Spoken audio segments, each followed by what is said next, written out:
नमस्कार and welcome you all world affairs. मैं हूं प्रशांत धवन। नाउ ग्लोबल जियोपॉलिटिक्स की अगर हम बात करें तो एक बड़ी डेवलपमेंट हुई है। फिनलैंड 31वां मेंबर बन चुका है of NATO, North Atlantic Treaty Organization. अब बिल्कुल रशिया की एक बड़ी बॉर्डर को फेस कर रही है। ये मैं कहूँगा चिंताजनक भी है। हालांकि यूएस यूरोप में लोग ना ये वाली मीम बहुत शेयर कर रहे थे।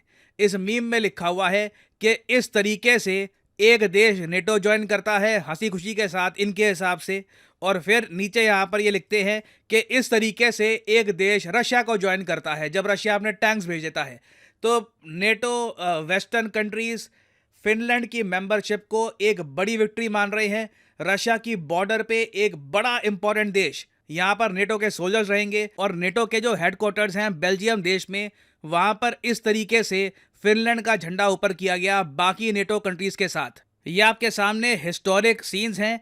ये नेटो के हेडक्वार्टर्स है पीछे, बाहर सारे जो नेटो के मेंबर कंट्रीज हैं ये आपको दिखेंगे, और ये रहा यहाँ पर फिनलैंड का झंडा। फिनलैंड का झंडा अब यहाँ पर शामिल हो चुका है। आर्टिकल 5 की सिक्योरिटी है फिनलैंड को। कल को फिनलैंड पे अटैक किया गया, अगर रशिया ने फिनलैंड की ज़मीन को थोड़ा सा भी अगर अपने अंदर मिलाने की कोशिश करी, सारी नेटो कंट्रीज मिलकर रशिया को अटैक करेंगी। और ये जो थॉट है ना, ये बहुत ज़्यादा डरावना है। इंटरेस्टिंग बात देखिए, वर्ल्ड वॉर 1 भी ऐसी स्टार्ट हुई थी। बहुत सारे जो डिफेंस पैक्ट थे एक के बाद एक ट्रिगर हो गए और उसके बाद बहुत सारे कंट्रीज आपस में लड़ पड़े। और जो स्थिति बन रही है आज के समय रशिया को लेकर, ये सब देखते हुए डोनाल्ड ट्रंप, यूएसए के पूर्व प्रेसिडेंट और जो आज भी एक प्रेसिडेंशियल कैंडिडेट हैं यूएसए में, इन्होंने ये कहा है कि हम वर्ल्ड वॉर 3 के बहुत ज़रा करीब हैं। The Biden administration's leadership to an all-out nuclear World War III can happen. We're not very far away from it, believe it or not. ना ये बहुत बड़ी स्टेटमेंट है। ये कह रहे हैं कि all out nuclear world war हो सकती है जिस तरीके से बाइडन अपनी विदेश नीति, अपनी ओवरऑल पॉलिसी को कंडक्ट कर रहे हैं। नाउ ट्रंप, मैं यहाँ पर यह भी कहूँगा, काफ़ी गुस्सा इसलिए भी हैं क्योंकि इन पर एक क्रिमिनल प्रोसीडिंग स्टार्ट हो चुकी है। कुछ चांसेस हैं कि इनको जेल का दरवाज़ा भी देखना पड़े। ये बहुत बड़े एक लीगल ट्रबल में आज के समय। इन्होंने ये भी कहा है खुद के देश के बारे में कि USA is going to hell. जो यूएसए में हो रहा है इससे यूएसए भी डूबेगा, दुनिया भी डूबेगी। तो अगेन इनकी स्टेटमेंट आई है, मगर इसके पीछे जो प्रॉपर कॉन्टेक्स्ट है ये भी आपके लिए जानना इंपॉर्टेंट है। ना अब यहाँ पे आपका मेन क्वेश्चन ये होगा कि रशिया का क्या कहना है कि सिंस फिनलैंड भी अब नेटो को ज्वाइन कर चुका है, रशिया ने क्या प्रतिक्रिया दी है। देखिए, रशिया के पास ऑप्शंस बहुत ज़रा कम है। यूक्रेन की वॉर में ये बहुत ज़रा उलझ चुके हैं।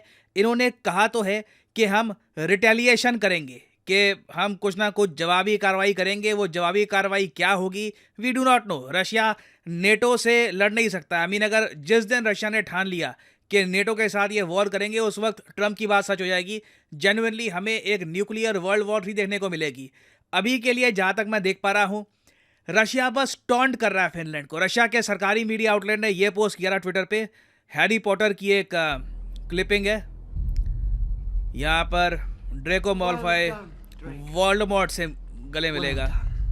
तो ये इन लोगों का कहना है, इनकी एक आप कह लीजिए ह्यूमर है। इनके हिसाब से नेटो वोल्डेमॉर्ट है और इस तरीके से फिनलैंड भी अब रशिया के हिसाब से एक ईवल ग्रुप का पार्ट बन चुका है। ना यहाँ पे आपका एक बहुत ही बेसिक क्वेश्चन ये आ सकता है कि फिनलैंड की अभी के लिए प्राइम मिनिस्टर है सना मरिन, मगर ये चुनाव हार चुकी है। इंटरेस्टिंग बात देखिए, फिनलैंड की हिस्ट्री में एक बड़ी डेवलपमेंट होती है। फिनलैंड फाइनली नेटो को ज्वाइन कर लेता है, और नेटो को ज्वाइन करते ही जो वोटर्स हैं फिनलैंड में, वो राइट विंग पार्टी को ले आते हैं पावर में। एक ऐसी पार्टी जो नेटो को ज्वाइन करने के इंटरेस्ट में थी नहीं, इनके हिसाब से नेटो को नहीं ज्वाइन करना चाहिए था फिनलैंड को। मगर साना मरिन क्यों हारी? अपने देश को सिक्योरिटी दिलवाने के बाद भी इनके वोटर्स ने इनको हरा क्यों दिया? वेल, इसका आंसर बहुत ही सिंपल है। स्पाइडरमैन मूवी का एक बहुत ही फेमस डायलॉग है, with great power comes great responsibility. Finland को बिल्कुल नेटो का सुरक्षा कवच तो मिल चुका है, मगर साथ ही साथ एक जिम्मेदारी भी आ गई है, प्रेशर भी आ गया है अपनी टोटल जीडीपी का 2% खर्चने का ऑन डिफेंस। मतलब फिनलैंड के पास भविष्य में एजुकेशन, उसके अलावा हेल्थ केयर, वेरियस और सेक्टर्स के लिए पैसा कम होने वाला है। फिनलैंड को अपनी सेना बढ़ानी होगी।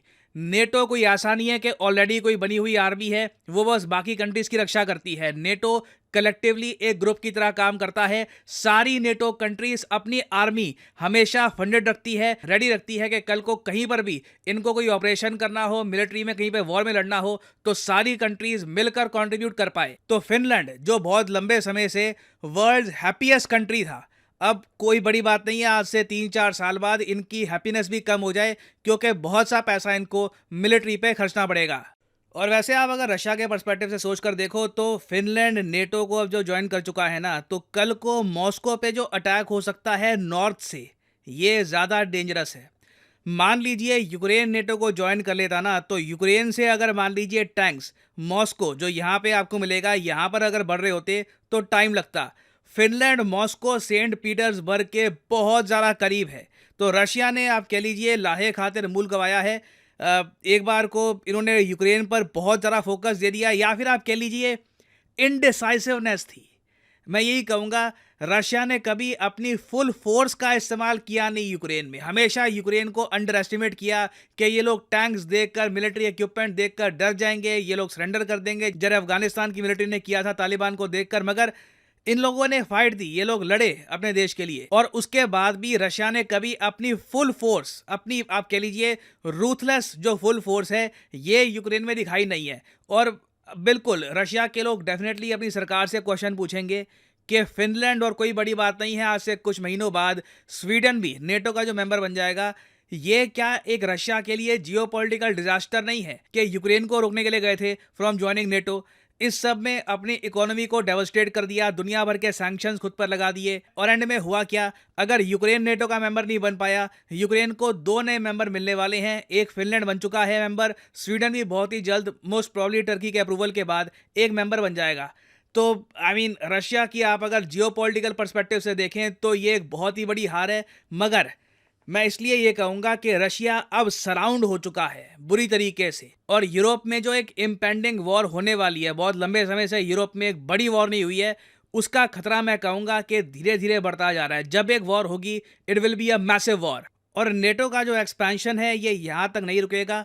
आप आने वाले कुछ सालों में ये भी देखोगे कि इंडो पैसिफिक में हो सकता है कि ऑस्ट्रेलिया, न्यूजीलैंड, जापान, कई और देश हैं, ये भी इवेंचुअली नेटो को ज्वाइन कर ले। और नेटो से टक्कर लेने वाला अभी के लिए कोई भी ग्रुप एग्जिस्ट करता नहीं है। और जब तक चाइना की एक पॉलिसी रहेगी, बीइंग एंटी इंडिया, इंडिया में प्रेशर डालने वाली जो पॉलिसी रहेगी, नेटो बस एक्सपैंड ही करता रहेगा। नेटो के काउंटर में कभी ब्रिक्स कंट्रीज या एससीओ एक प्रॉपर ऑल्टरनेटिव बन के नहीं आ पाएगा। और फाइनली यहाँ पर मैं ये भी ऐड कर दूं कि अनअकैडमी की टीम के साथ मिलकर मैंने एक टेस्ट सीरीज बनाई है।